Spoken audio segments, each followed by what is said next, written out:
50 Cent has just dropped never-before-seen footage of Sean Diddy Combs in his explosive Netflix documentary, and now Diddy is in full damage control mode, desperately trying to get the show taken down. The documentary reveals shocking new details about Diddy's alleged criminal activities, and for the first time, it exposes how his mother, Janice, may have played a pivotal role in shaping him into the ruthless figure he is today. Could Diddy's mother be the true mastermind behind his rise to power? The truth is now coming to light, and it's more explosive than ever. In the days leading up to his arrest in New York last September. You want to put stuff in my fanny pack, King? The exclusive video obtained by Netflix shows Combs debating with his lawyers about strategy. Listen to me. I'm going to get off the phone right now, and I am going to let you professionals look at the situation and come back to me with a solution. No matter what, no matter what nobody said. Let's just, here and there, y'all are not working together the right way. We're losing. The footage is part of a new, highly anticipated docuseries by director Alex Stapleton and rapper and executive producer Curtis 50 Cent Jackson, titled Sean Combs: The Reckoning. Was there anything that surprised you when you were watching? I think it was surprising that he actually filmed it. It was very interesting to watch a man who's known for his brand presence. You know, he has a really amazing knack for marketing and all of that, and how he was sort of taking that into account and how he was coming off to the... Netflix just dropped their highly anticipated documentary Sean Combs: The Reckoning, and in this explosive 4-part series, 50 Cent exposes Diddy like never before. Somehow, 50 Cent managed to obtain exclusive footage that Diddy himself recorded, showing the mogul in an unfiltered conversation with his lawyers, admitting he needed the dirtiest people around him. But that's not all. 50 Cent also brought in insiders from Diddy's inner circle, including some of his closest friends, who revealed shocking details and insights into Diddy's life that no one could have ever predicted. So let's start at the top with the hotel video, which I did a double take because I thought, wait a minute, isn't this 50's documentary? What is he doing with video from inside Diddy's hotel room, which clearly looks to be sanctioned by Diddy? It almost looks like Diddy was shooting a documentary. He thought this whole thing might go away and just wanted to have some really good content for afterwards. How the hell did this video get in the hands of 50 Cent, the arch nemesis of Diddy? Well, I think it was delivered legally, supposedly what they're saying. I think what happened was that when he did this video in the hotel, he was probably thinking that he was going to probably be acquitted and he was going to probably get out and he could probably run back his last days that before he got arrested so he can use that for some footage later on. But it sort of backfired on him because now I don't think he wanted it to get out. And plus, he's in an appeal process right now where he's trying to get out from under this. He's still appealing his case, and this sort of brings back old memories, you know? Let me ask you this, Derek. Somebody real close to Diddy was holding that camera because Diddy didn't have people in his inner circle, in his hotel room, saying things like this unless they were close to him. And yet, whoever owns that copyright, whoever had their hands on that video, did him dirty, you know, and gave it to his enemy. Why and how do you think that happened? Well, I think the person that probably did the video footage wanted to get some recognition for having that type of footage. And I think, I don't know if they signed a no-compete clause or an NDA, but that person turned that over apparently, and it went to 50 for the documentary, which he used. 50 Cent took a deep dive into Diddy's childhood to understand the influences that shaped him into the man we see today, and the findings were shocking. Diddy's childhood friend, Tim Patterson, revealed that Diddy's father was a drug dealer in Harlem and passed away when Diddy was just a toddler. After his father's death, Diddy's mother, Janice, started hosting parties at their home, where Diddy was exposed to adult situations. Tim Patterson described it as the kind of things you'd see in movies. Janice knew how to throw a party, and these gatherings were always crowded. Tim Patterson also shared that these early experiences had a profound impact on Diddy's development. Remember when I said Diddy mother might be the originator of the freak-offs? All right, so tomorrow Peacock is dropping. According to the Rolling Stone, the doc features an alleged childhood friend of Puff's, hip-hop producer Tim Dog Patterson. He alleged that Janice, Diddy's mom, would often throw parties at Diddy's childhood home. He says that during the parties, it wasn't uncommon to walk into rooms where adults was having sex. I mean, that was just their normal. And the doc, when talking about The parties, Tim says, verbatim, that's what we were privy to. This was what we were fed. Was it desensitized? Diddy's father had a criminal past, and after his death, his mother, Janice, took control, though her involvement in crime took a different turn. Tim Patterson, Diddy's childhood friend, claims he witnessed the kinds of parties Janice threw, which seemed to set the stage for Diddy's later actions. There was even a stage in her living room, literally a stage, where they were made to dance. Tim also shared that Janice's behavior toward Diddy was troubling, with reports of physical abuse under the influence of drugs.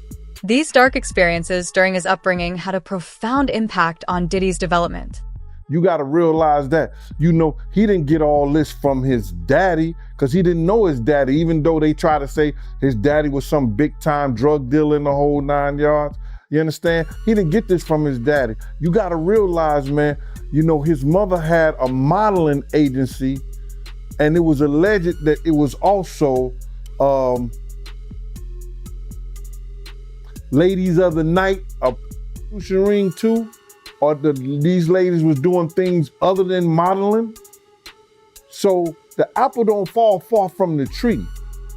Yeah. So now you got to understand this, and looking at her and some of the stuff that he was saying, and their relationship has changed since I knew them, since I was around them. You understand? This man was talking about that his mother could take her palms and bend over and put them down on the floor. Not bend over, but she could stand straight up and put her palms on the floor, bruh. He's saying that about his mother. Who describes any of their mother actions like that in a sexual way? And then, you know, I don't know how many dudes do kiss their mother in their mouth when they 50, 60 years old or something like that. Diddy's mother, Janice, played a major role in shaping the man he became. She encouraged him to be aggressive and never back down. But her true influence became apparent when Diddy decided to put her in charge of Bad Boy Records. Diddy knew that sooner or later, someone might come after his wealth, so he made the strategic decision to sign everything over to her. This move solidified her control and added another layer to the complex relationship that would define Diddy's career and legacy.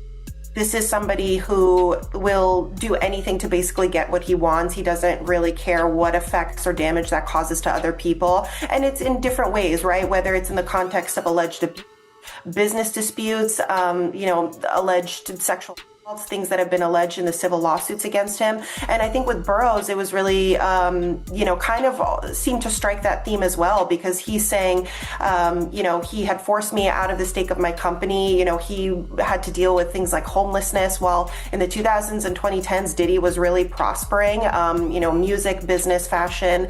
And one of the things that he had said, what he alleged in the documentary, and again, this is an allegation from him, was that the name Bad Boy Entertainment, Combs's name was not really involved in that on the corporate side. And one of the things he's saying is the reason for that was to avoid having to pay any liability from, the devastating basketball game that had happened in the early 90s, where he was the subject of wrongful death lawsuits because of the multiple deaths that had occurred as a result of that basketball game that Diddy was behind organizing. So that was really, surprising to hear.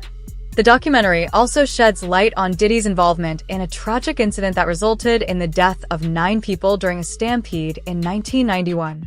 On December 28, 1991, Diddy organized a charity celebrity basketball game at City College, but failed to hire any security. Before the game even began, a massive crowd began rushing in, leading to a stampede that claimed the lives of 9 individuals. Despite multiple warnings from people advising him to take precautions, Diddy disregarded their concerns. This tragic event marked a turning point, one that ultimately led Diddy to rely on his mother for handling his business affairs.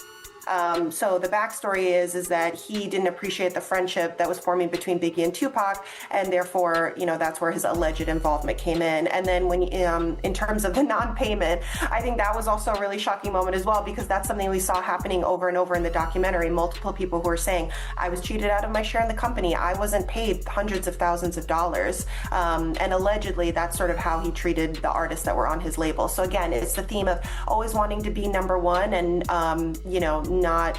not necessarily giving people their due, business sense or personal sense. Gene Deal, who was present on the day of the stampede, spoke out about the tragedy, saying he warned Diddy that the situation was dangerous. According to Gene Deal, Diddy is directly responsible for the deaths that occurred and should be held accountable for his actions that day. This powerful statement adds a new layer to the ongoing narrative of Diddy's involvement in the events surrounding the stampede. I was at City College.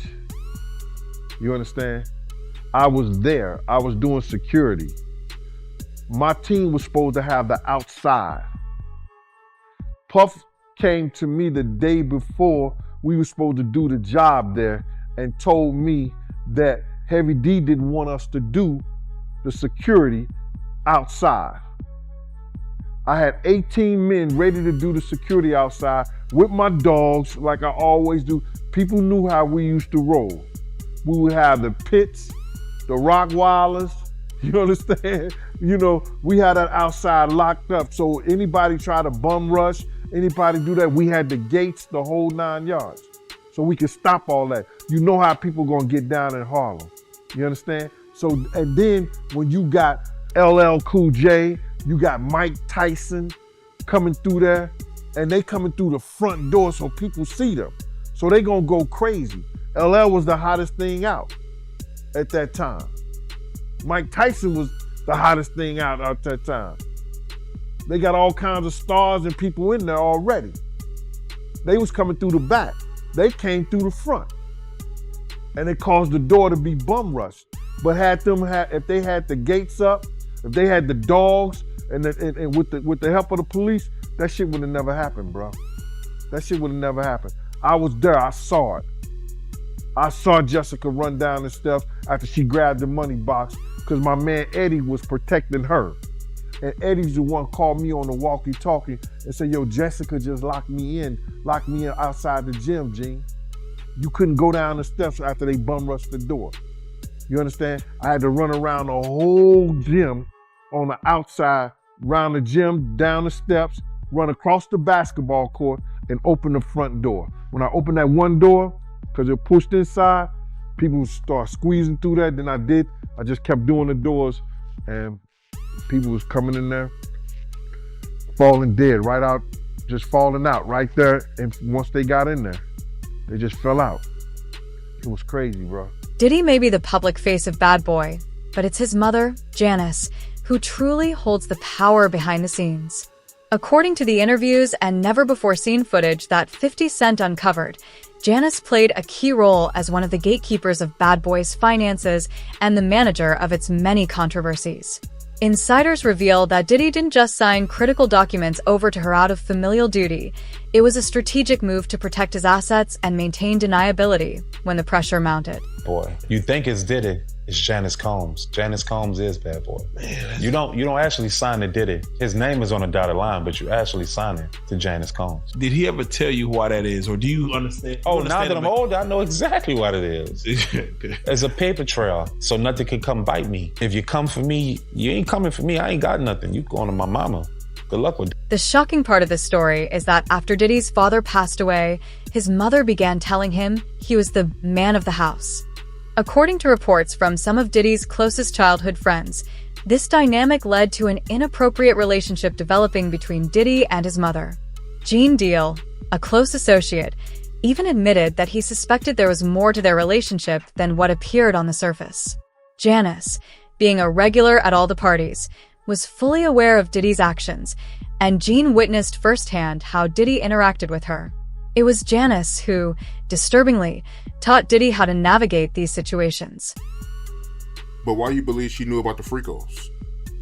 Because one of the witnesses said she was there. And do you remember this, bro? Check it out. People tell off on themselves so much, man, and I don't understand when people don't catch it.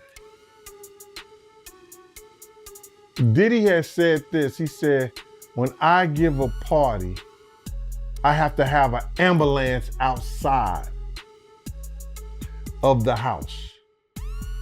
Paramedics ready. That people have to take IVs. Remember the time that him and his mama kissed each other on the lips? Yeah, I remember that video. Do you remember that both of them was getting an IV at the same time? Yeah, I did notice that, yep. That's from the Diddy freak off party. And I'm gonna say allegedly. So let me ask you this. You knowing her at one point, you knowing her personally, is she the kind of person that, you know, will be a part of a freak off or no? I think that she liked to party and she party with young people. She's always been like that. She always copied or emulated Little Kim and Mary J. Blige. Or they emulated her. The blonde hair, the nails, the high boots,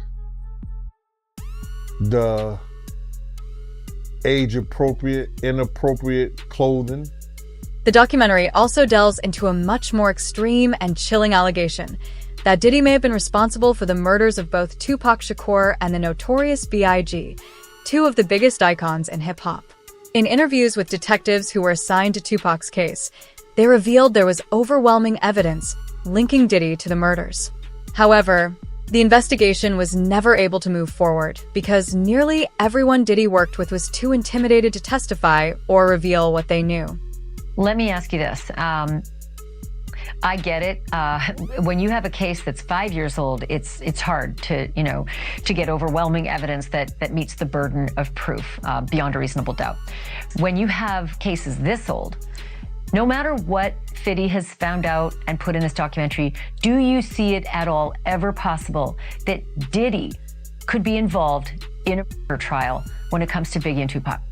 It could be possible, yes. However, like I said, they need a lot of corroboration to make that stick because it's really alleged right now as to his involvement. It's not anything that's substantial or concrete that he was involved. It's personally from people talking about it and saying this is what happened. You need some more information to come forward to prove that. After Tupac's death, it was Diddy who allegedly pressured Biggie to go to Los Angeles. Despite Biggie's reservations, he was supposed to be heading to London and had a strong feeling that something dangerous awaited him in LA. Diddy insisted he go. Once there, Diddy pushed him to attend a party, and it was at that very event that Biggie was tragically shot. After Biggie's death, Diddy not only solidified his place as the face of hip-hop, but also became one of the most powerful music executives in America. That Puffy did with Fat Joe where he was talking about Biggie in his last moments in LA, and he told Fat Joe that he didn't want to go to LA, he actually wanted to go to London. But Biggie, he was the one that wanted to go to LA, and he was the one that was pushing to go to LA. That's not true. My name is Kirk Burrows. I ran Bad Boy Entertainment. I helped co-found it. I created the company with him. I raised from general manager to president. And at that time, I put all of those business plans together. And Biggie didn't want to go to LA, ended up going. What got him out there was a week ahead of time to ease him into the whole award show. He may not have wanted to go to London, but was talked into it. First time ever a rapper of your stature getting this treatment, that would be something he would be interested in doing, but he was easily talked out of it by Sean so that they can make an appearance at an event in LA that Saturday night, a part of the posturing of not only did we come to the award show, not only am I recording my album out here, and Big is gonna help me with some of the writing and maybe do something out here where me and him did this song in LA, I'm out on the town. And it was just too much. You ever heard of someone doing too much? The one person who could potentially implicate Diddy is Keefe D, also known as Dwayne Keith Davis. Keefe D is a former member of the Southside Compton Crips and was charged in connection with the 1996 murder of Tupac Shakur. Last year, Keefe filed court papers in Nevada court claiming that Diddy was actually behind Tupac's death, alleging that Diddy paid him to carry out the hit. According to Keefe, Diddy offered him $1 million in exchange for taking out Suge Knight and Tupac, but never followed through with the payment. The motion to dismiss also says that Davis was offered immunity during the Biggie Smalls investigation in the early 2000s. The filing reads, the 3 LAPD and FBI agents were part of a task force to solve the shooting of rapper Notorious B.I.G., also known as Biggie Smalls, legal name Christopher Wallace. The task force, through a sophisticated criminal investigation, obtained sufficient evidence that would prove Mr. Davis was the leader of the Southside Crips and his gang was responsible for over 360 kilos of cocaine and PCP. Mr. Davis provided 3 interviews to obtain immunity from prosecution. The final interview were solely questions regarding the Tupac Shakur shooting, in which Mr. Davis was also provided immunity from prosecution. So during a December 2008 interview with investigators, that is when Davis allegedly started to spill the beans about his one-time friend, Sean Combs, who he refers to as Puffy. He claims Sean Puffy Combs solicited Mr. Davis to Suge Knight and Tupac Shakur for $1 million. Eric Zip Martin, an associate of Puffy Combs, provided Mr. Davis with a gun to exact revenge on Tupac Shakur for the beating Mr. Anderson received. Now, Davis reportedly told the investigators that even though the job had been partially completed and Shakur was killed, neither he nor Anderson ever got paid. He later revealed that he believes Combs had paid the go-between Zip Martin, who he claims kept the money for himself. And he said much of the same thing in a 2009 interview a year later, because according to the motion to dismiss, the Las Vegas Metropolitan Police Department, as far back as 2009, was in possession of the same set of facts that the Clark County District Attorney is now alleging makes Mr. Davis responsible for the murder of Tupac Shakur. The Clark County District Attorney's Office has offered no reason as to why it waited another 14 years to prosecute a case against Mr. Davis. Mr. Davis has been irreversibly prejudiced by this unnecessary delay in prosecution of this case, and Mr. Davis's constitutional rights have been violated in an extraordinary manner never before witnessed in the annals of the American criminal justice system. Netflix even managed to interview the jurors connected to this trial, and the revelations are startling. According to these jurors, their bias played a crucial role in Diddy walking free. One juror, in particular, was a huge fan of Diddy, and it's nearly impossible to believe she wasn't starstruck during the trial. Kirk Burroughs, co-founder of Bad Boy Records, confirmed this, pointing out the clear conflict of interest that may have influenced the verdict. 160 that we saw in 50 Cent's Netflix documentary actually gave me off vibes from the very start of Diddy's trial. After her opening her mouth on this Netflix documentary, it confirmed my suspicions that much more. They always say that picking the jury is what could possibly make or break a case. And I think Diddy and his legal team knew that they wanted Juror 160 on this jury. With Diddy's $1 million legal team, he actually hired a jury consultant who is very good at what she does, and what she does is profile the jurors. She looks at everything, their body movements, the way they talk, and she puts it together, picking the people that she believes might be most helpful to Diddy during his trial. One interaction that stood out to me the most during this jury selection process is the fact that Diddy smiled at Juror 160. During the jury selection process, it was reported by multiple different media outlets that Juror 160 said, "I wish I knew the names of the celebrities that were on the list that were going to be brought up during Diddy's trial." And it was reported that when she said that, Diddy smiled. And Diddy most likely smiled about this because she said she wished she knew these celebrities that were being named. That shows that she's pretty much kind of fangirling over celebrities. She wished she knew them. Which a lot of people, even myself, feel like this is the vibe that she gave off during her interview on the Netflix documentary. It really threw me for a loop when she brought up the fact that she didn't believe that Diddy was actually nodding at the jury. She just thinks it was a nod that he would normally do because she watched Diddy on Making the Band. Believe it or not, Some of the jurors described Diddy and Cassie as nothing more than two lovers caught up in a whirlwind romance. It's hard to imagine being so starstruck that you can't recognize the reality of a situation, especially when Cassie took the stand while pregnant. To make matters worse, there was even video footage showing Diddy allegedly assaulting Cassie, yet the jurors seemed completely unfazed by it. Their disregard for the evidence raised serious questions about the integrity of the trial. The four-part series also features two jurors from Combs' trial who are speaking for the first time about how they reached their mixed verdict, finding Combs guilty of two prostitution offenses, but clear of racketeering and sex trafficking charges, both sharing their thoughts on the relationship between Combs and singer Cassie. Juror 75 describing them as two people in love, and Juror 160 saying in part, domestic violence wasn't one of the charges. Cassie, is she a victim in all this? I believe Cassie's a victim in all this because she came in as she's like 18, like 19 years old. In the very beginning, after a while, over time, you condition for it. The goal of what the film is trying to do is to let the audience kind of come in to ask questions like, were their decisions colored by certain things, and who got the benefit of the doubt, in that courtroom? Do you think that hip-hop culture was on trial as much as Sean Combs was? Look, if I didn't say anything, you would interpret it as the hip-hop is fine with his behaviors. There's no one else being vocal. So you would look at it and just say, because that mind your business, or let me not say nothing about nothing, or those things, it would allow the entire culture to register as if they're for that behavior. If Sean Combs watches this, what do you think he's going to feel? Like, wow, this is amazing. I think he's going to say this is the best documentary I've seen in a long time.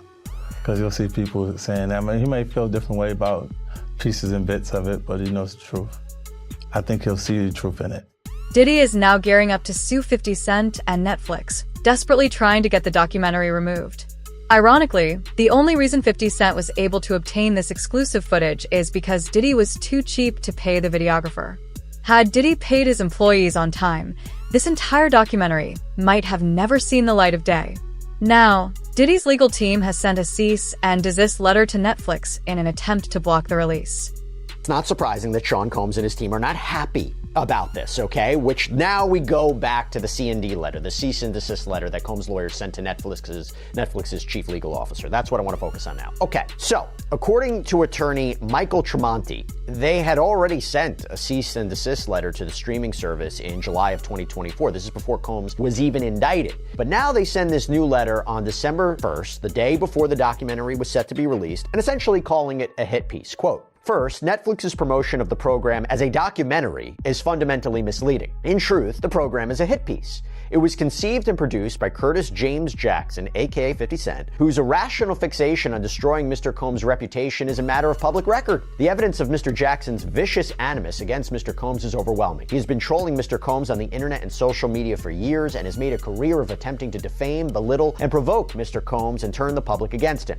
We provided ample evidence of Mr. Jackson's avowed hatred of Mr. Combs in our prior cease and desist letter dated July 3rd, 2024, and since that time, Mr. Jackson's determination to take down Mr. Combs has increased dramatically. Simply put, there is no one less able to view any aspect of Mr. Combs' life and legacy through a fair and objective lens. Given Mr. Jackson's central role in the project and his declared objective of disgracing Mr. Combs, Netflix cannot honestly market the program as a documentary, as that term falsely suggests it is based on facts. Instead, the program is based on fabrications born from Mr. Jackson's personal vendetta against Mr. Combs. For this reason alone, Netflix must withdraw the program. Now, to be clear, recently, 50 Cent, who's been doing a media tour for this, has said, I don't have any hatred against Sean Combs. I've actually worked with and employed his sons. And so he tried to beat back against that narrative. Now, according to Tremonti, Netflix had actually been in talks with Combs to make a show about him before the sudden cratering of his career. Quote, in or about 2023, CEO Ted Sarandos proposed that Netflix produce a documentary about Mr. Combs. However, Mr. Combs rejected the proposal when Mr. Sarandos insisted he give up creative control. Thus, the choice of Mr. Jackson to produce the program was Netflix's vindictive response to that rejection, an attempt by Netflix and Mr. Sarandos to ensure a one-sided character assassination, rather than a balanced and accurate. This documentary isn't just about exposing a celebrity. It's peeling back the layers of a legacy built on secrets, manipulation, and a family history far darker than anyone could have imagined. The story is far from over, and with each new revelation, we get one step closer to truly understanding who Sean Combs really is. Stay tuned.